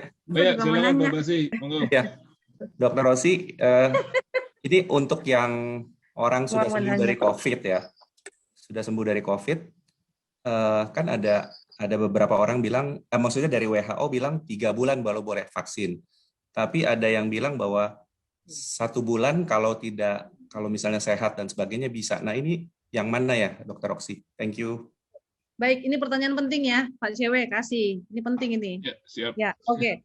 Jadi sekarang larangan hanya boleh setelah 3 bulan itu sudah dicabut. Jadi sebetulnya begitu sudah sembuh dari COVID, kemudian kondisi tubuhnya fit, silahkan kalau mau vaksin. Kenapa? Karena begini Bapak Ibu, kita punya 13 varian COVID. Ya, kita enggak tahu Bapak Ibu kenanya yang mana. Ya, kena A, sembuh, bisa langsung kena B. Mungkin kayak Maya Estianti itu. Sebulan jaraknya udah kena B. Padahal udah vaksin juga lagi dia. Jadi vaksin, walaupun tidak spesifik pada satu varian, tapi dia memberikan perlindungan berbeda dengan antibodi yang dibentuk oleh alami akibat kena COVID. Jadi ada 2 senjata kita. Misalnya anggaplah COVID yang kena ke kita itu angkatan darat, maka vaksin itu angkatan udara. Jadi kita punya 2 tentara. Jadi lebih baik. Nah itu satu kenapa udah boleh langsung vaksin. Asal tubuhnya fit dan COVID-nya sudah negatif. Tapi di satu pihak, kalau memang ada rencana mau jadi donor, plasma konvalesen, sebaiknya jangan vaksin dulu. Jadi begitu Bapak Ibu sembuh, jarak 2 minggu, udah negatif, kasihkan dulu darahnya buat yang membutuhkan. Nah, setelah itu baru boleh vaksin. Ya. Oke. Dok, sorry, satu lagi Pak. Kalau sebenarnya ibu hamil itu boleh vaksin nggak, Dok? Ya, sekarang sudah boleh Pak, tapi tetap kalau bisa dengan rekomendasi dari dokter kandungannya. Ya. Jadi dokter kandungnya menganggap ini beresiko kalau sampai dia lagi hamil kena COVID malah bahaya. Oke. Ya. Terima kasih Dokter Roksi. Terima kasih. Pak Cewek. Cewek. Selamat Mbak Basi. Bu Christine hamil? Enggak Pak. Karyawan banyak yang hamil Pak di Semarang. Jadi mau vaksin bingung Pak. Pak Cewek mau nanya dong. Siapa nih tadi? Sorry saya ngeliat. Ya Bu Melin. Silakan. Satu lagi ya. Selamat malam Dok. Selamat malam. Dok, aku mau tanya. Kan kita semua sudah vaksin, apalagi yang lansia sudah ya, udah lengkap semua. Kemudian yang saya mau tanya, berapa lama vaksin ini validity-nya istilahnya? Kemudian kalau apakah cukup nanti setahun sampai ke depan? Kalau memang ada validnya, apakah harus vaksin lagi nanti yang ketiga? Itu aja. Terima kasih. Langsung jawab Pak Cewek. Monggo langsung, Bu Roksi. Baik, terima kasih pertanyaannya Bu. Jadi tadi saya sempat bahas ya bahwa kalau kita terinfeksi COVID setelah 2 bulan antibodi kita mulai turun. Begitu juga kalau kita divaksin. Ya, setelah 3 bulan vaksin kedua untuk Sinovac itu udah turun. Jadi sekarang nakes karena kami sudah 5 bulan yang lalu ya selesai vaksin keduanya. Makanya sekarang banyak nakes kena lagi. Banyak nakes kena lagi karena antibodinya udah ngedrop terus kenanya virus yang berbeda. Nah, kita akan di booster dalam waktu cepat, mungkin minggu depan kita akan di booster. Ya, saya pribadi sebetulnya menganggap lebih penting memvaksinasi 90% lagi populasi Indonesia yang belum tervaksin daripada memvaksin kami nih nakes. Tapi kalau nakesnya pada tumbang terus entah siapa yang rawat gitu ya. Jadi pemerintah tetap bilang pokoknya nakes prioritas untuk itu ya. Nah, kemudian saya juga menganggap bahwa sebetulnya kita punya sel memori ya, Bapak Ibu. Sel memori yang kalaupun antibodi kita ngedrop, sudah nggak sebanyak, tentara kita nggak sebanyak waktu kita habis vaksin, tapi begitu ada serangan, itu si tentara langsung bereplikasi cepat. Jadi banyak lagi. Jadi sebetulnya kalau udah selesai vaksin kedua, nggak usah khawatir, saya udah mesti booster lagi, nggak usah khawatir. Bapak Ibu udah punya tentara kok. Ya, amin. Ya. Ya, yang penting jaga antibodinya dijaga ya, Dok. Autoimun kita harus jaga ya. Apalagi kalau udah lansia gini ya. Oke, thank you dok. Oke, terima kasih Bu Melin. Pak Korwil, bagaimana? Boleh terakhir dari Pak Korwil, Pak. Oh, iya. Kalau ini harus boleh nih, bisa dipindahin wilayah saya. Silakan Pak. Dok, saya kemarin kena, terus setelah 14 hari isoman, saya tes PCR. CT-nya sih sudah 35. Katanya sudah sembuh. Cuman yang masih terasa ya ini batuk, gatel. Kalau mau ngomong, kalau banyak ngomong, kayak mau batuk gitu, gatel. Apakah itu memang virus atau apa, dok? Saya sih tetap minum obat dokter nih, obat untuk batuknya. Apakah virus itu masih ada atau sebenarnya gimana ya? Terima kasih, dok. Ya, baik, langsung, terima kasih Pak Stevi. Ya, ini mungkin juga pertanyaan bagi banyak orang ya. Jadi kalau udah sembuh, perlu nggak CT scan ulang, CT scan torak gitu ya. Biasanya CT scan torak itu akan bersih setelah 3 bulan, Pak Rompas. Ya, jadi kalau Bapak udah nggak batuk pun, di CT scan masih putih-putih tuh paru-parunya. Ya, jadi batuk bukan karena si virusnya masih ada, tapi karena tubuh Bapak masih berespon terhadap sisa-sisa virus. Ya, artinya masih bisa menularkan enggak? Tetap masih bisa, tapi mungkin sangat kecil. Oke. Baik, terima kasih dokter. Cukup. Ya. Lanjut sedikit lagi Pak Christian.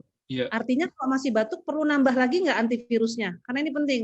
Banyak pasien yang udah 5 hari minum obat virus, kan syaratnya obat virus maksimum 7 hari ya Bapak Ibu. Karena dia masih batuk, dia minum lagi. Nah itu enggak perlu ya. Kasihan ginjalnya, kasihan livernya. Pokoknya kalau udah 7 hari udah selesai. Kalaupun masih ada gejala itu bukan dari virusnya tapi dari badan kita yang ngelawannya. Nah itu nanti lain lagi pengobatannya. Saya berobat ke dokter umum dikasih antibiotik lagi sama obat batuk. Nah antibiotik masih masuk akal karena waktu Bapak tubuhnya lemah karena virus itu, Bapak bisa saja terinfeksi sama bakteri lain. Atau sama virus lain misalnya influenza. Oke. Ya masih bisa. Ya. Baik, dok. Ya, mari Pak. Baik. Silakan Pak CW. Ya, bagaimana Bu Endah? Sudah selesai atau bagaimana? Waktunya sih udah lewat dari 15 menit, lewat banyak. Dr. Roxy udah ngeliat jam. Oh, udah. Ya, mungkin Bapak Ibu yang lain juga Karena... masih perlu istirahat. Oke, baik Bapak Ibu, terima kasih. Ini seru banget sebenarnya kalau udah bahas ginian, tapi kita juga mengingat waktu sudah pukul 8.50, teman-teman yang lain juga mungkin perlu istirahat. Untuk itu, izinkan saya pantun penutup terakhir. Beli ikan, ditaruh di wadah. Saya serahkan ke Bu Endah. Silakan Bu Endah. Terima kasih Pak CW. Hubungan ikan sama saya apa ya Pak CW? Nggak tahu, nggak ada Bu. Baik-baik saja. Lincah kali Bu Endah, lincah. Iya, memang penetua kita saat ini lagi ngetren untuk pantun. Ya, ini Pak. Terima kasih Dr. Roxy. Aduh, luar biasa. Ini kalau dilanjutkan bisa sampai jam 12 malam, dokter. Ya, ternyata ini kita diskusi yang interaktif. Dan saya yakin Bapak Ibu juga masih banyak yang ditanyakan. Ya. Tapi satu tadi informasi yang terupdate baru saja tadi dari Dr. Roxy, pada hari Senin, berarti kita sudah akan punya telekonsultasi ya dokter ya. Ini yang memang banyak teman-teman tanya. Tapi puji Tuhan kalau ada dari GKI Serpong, tim dokternya, jadi nanti kita bisa konsultasi. Memang banyak sekali ketika kejadian kami bingung gitu ya. Seperti ini teman-teman wilayah kemarin sampai pusing cari oksigen kemana-mana habis, sampai mau beli baju APD ini jeng luki kiki ini sampai bingung banget nyari kemana gitu ya. Dan ini juga di sini kita ada teman di sini yang luar biasa. Saya juga mau sampaikan kesaksiannya. Di sini ada Pak Sugiarto.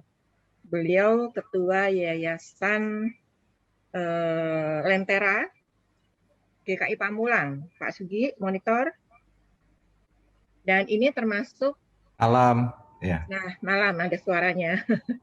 Yang ini kesaksiannya ketika kemarin Dr. Roxy dan Pak Pendeta Agus ketika kita kebingungan harus membawa salah satu teman ke rumah sakit, sementara semua ambulans penuh, tidak ada yang berani dan tidak ada yang bisa membawa. Nah, beliau menawarkan diri. Saya biasa membawa pasien COVID. Berkali-kali saya tanyakan, yakin tidak apa-apa. Tapi nggak ada APD. Aduh, gimana APD? Akhirnya ketok tular, dapatlah kami dibantu dari gercepnya wilayah Jiriloka. Dan puji Tuhan, Pak Sugiarto ini, ya terima kasih Pak Sugiarto atas nama teman-teman wilayah Nusa Loka. Dan sempat pada beberapa hari kemudian WA saya lagi, Bu Endah, saya positif. Waduh, saya langsung lemes gitu ya. Tapi kemudian setelah isoman berapa hari lagi, Bu Endah, saya sudah negatif. Nah, inilah dia Pak Sugiarto. Mungkin sebelum kita tutup, saya ingin dengar sharing dari Pak Sugiarto, bagaimana kesaksiannya sedikit, boleh Pak?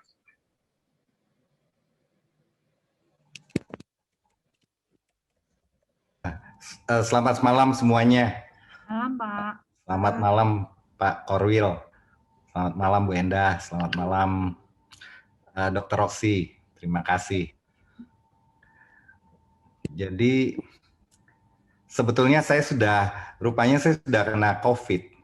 Jadi waktu itu kan hari Minggu apa hari Sabtu ya Bu Endah ya? Minggu Pak. Hari Minggu ya. Oh ya, jadi hari Jumatnya itu saya sudah tes PCR tes. Kemudian hari Minggunya antar jemaat yang COVID ke rumah sakit. Nah, hari Seninnya PCR itu baru keluar hasilnya. Itu positif. Jadi bukan karena jemaat itu gitu kan. Jemaat yang saya antar ke rumah sakit.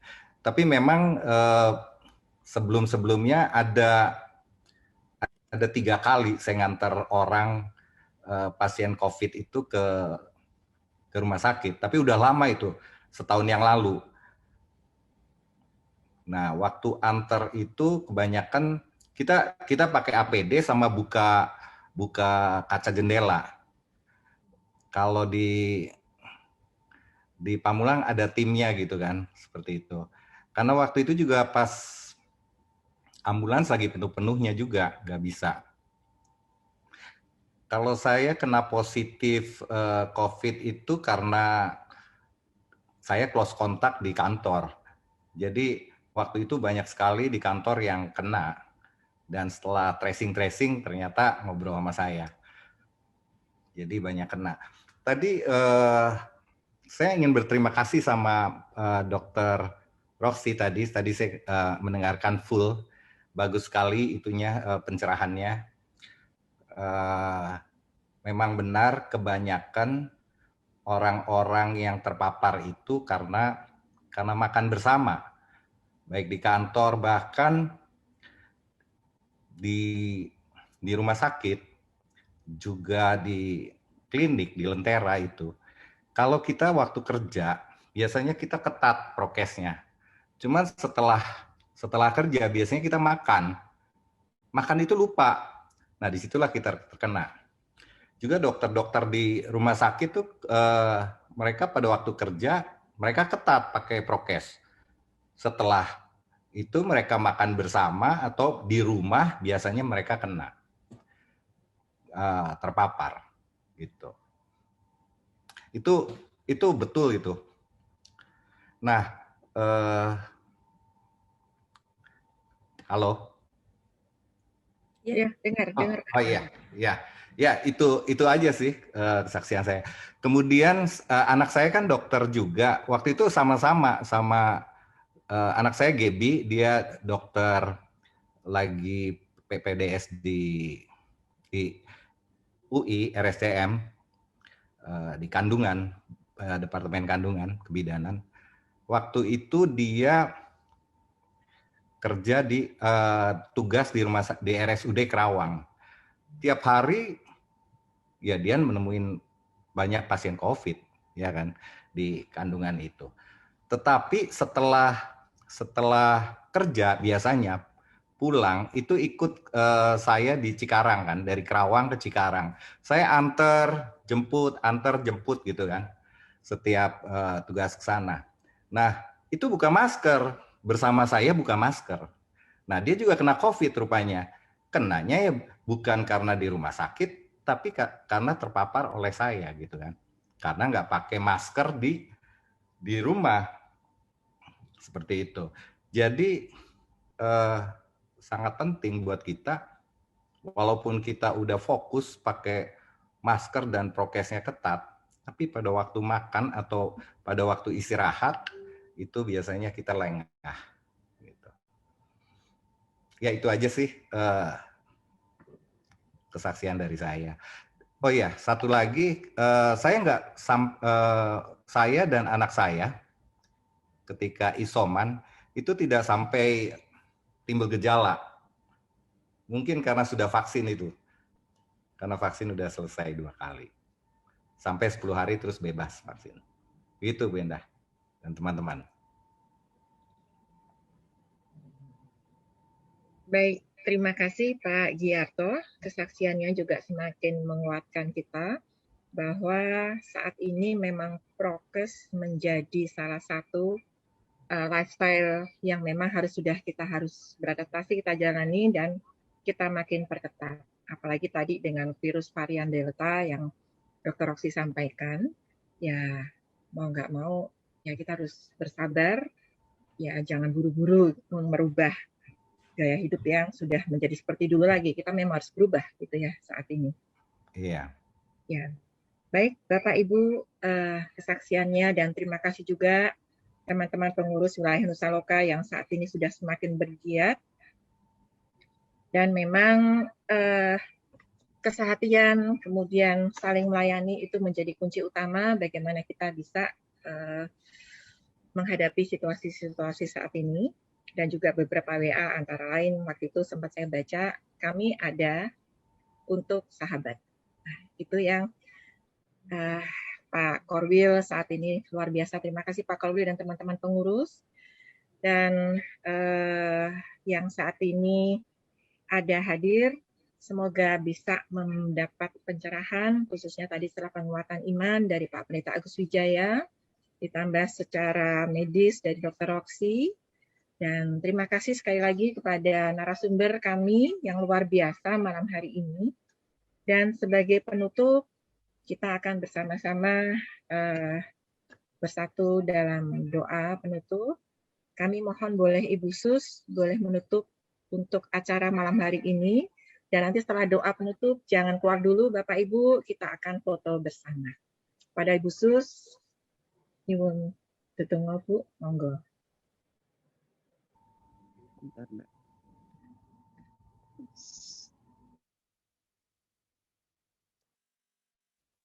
Mari kita berdoa. Bapa dalam surga, kami mengucap syukur untuk segala hal yang dapat kami terima pada malam hari ini, baik melalui firman Tuhan yang menguatkan kami, pelayanan hamba-Mu Bapak Pendeta Agus, maupun pencerahan secara medis tentang segala sesuatu yang sedang terjadi pada saat ini yang menimpa kami semua, tidak terkecuali. Oleh Dr. Roksi, terima kasih. Tuhan kiranya memberkati kedua hamba-Mu, masing-masing dengan talenta, karunia, bidang-bidang yang ditekuni, yang menjadi berkat bagi kami jemaat Tuhan. Dan kiranya semua berkat yang kami terima pada malam hari ini tidak berhenti dengan kami hanya memahami, tetapi juga memberlakukannya dalam kehidupan kami, keluarga kami, lingkungan kami, dan membagikannya kepada orang-orang yang kami jumpai. Bapak terima kasih, kami akan mengakhiri seluruh acara pada malam hari ini, dan Tuhanlah yang menyempurnakan sukacita kami, karena kami tahu bahwa di atas semua masalah yang sedang kami hadapi, firman-Mu yang kekal mengatakan bahwa kami tidak akan dibiarkan mengalami pencobaan lebih dari kekuatan kami. Sebab itu ajar kami terus bersandar kepada Tuhan, mentaati semua hal yang baik yang telah diatur oleh pemerintah, dan kami menjadi berkat di tengah-tengah kehidupan ini. Dalam Tuhan Yesus, kami berdoa dan mengucap syukur. Amin. Matur terima kasih Ibu Sus. Dan selanjutnya Pak Korwil ada yang mau disampaikan? Pengumuman atau kita foto bersama dulu ya? Kan Bu. Ya, boleh buka kamera semua. Ada 2 kali nih, total akunnya 26. Ya, ada yang belum buka, Jeng Luki Kiki. Nah, cantik. Om Chandra, ya, sama Tante Dina. Oh, sebentar. Jeng Iren lagi menyusui. Bu Endah 2, tolong dibuka juga kameranya. Oh, jangan Pak D. Oh, jangan. Bu Sarah kayaknya belum, Bu. Oh, Kak Sarah? Manakah Kak Sarah? Maaf, Bu. Off Oh, dulu, Bu. Ya, baik. makasih. Ya. Ya. Baik, saudara covernya cantik. Saya hitung, Bapak Ibu, senyum semua. 3, 2, 1. Ya. Masa kalah senyum cantiknya kayak Bu Dokter. Pak Praba tersenyum. Sekali lagi ya. 3, 2, 1. Baik, terima kasih Bapak Ibu atas kehadirannya. Sekali lagi untuk Pak Pendeta Agus Wijaya, jangan bosan-bosan dengan kami Nusa Loka. Bu Enda nggak jadi ada pengumuman, Bu. Mau ada pengumuman, Pak? Terima kasih semuanya. Sebentar, dari Pak Korwil ada pengumuman? Sudah bisa live ya. Ya, terima kasih Pak Pendeta Agus, Pak Bu Roksi. Sama-sama. Dan Bagus juga ya. teman-teman Bu Enda, terima kasih sudah membantu kami dalam MC, dan terima kasih Pak CW yang sudah bantu kami dalam moderator, dan Ibu Lina dan keluarga, Pak Tri sudah bantu kami dalam nyanyian pujian. Terima kasih semuanya. Terima kasih Pak Sugi untuk sudah memberikan kesaksian. Ya, semoga ini lebih membangun iman kita bersama. Pengumuman aja, kita PA tanggal 31 Juli ya, Sabtu. Itu acara yang berikutnya. Nanti untuk pengumuman berikutnya, nanti di WA Group lah kita sampaikan. Demikian Bu Enda. Terima kasih Pak Korwil. Semoga sehat selalu buat kita semua. Selamat malam.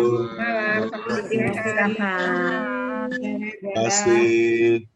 Terima kasih Dr. Roksi, Pak Pendeta Agus.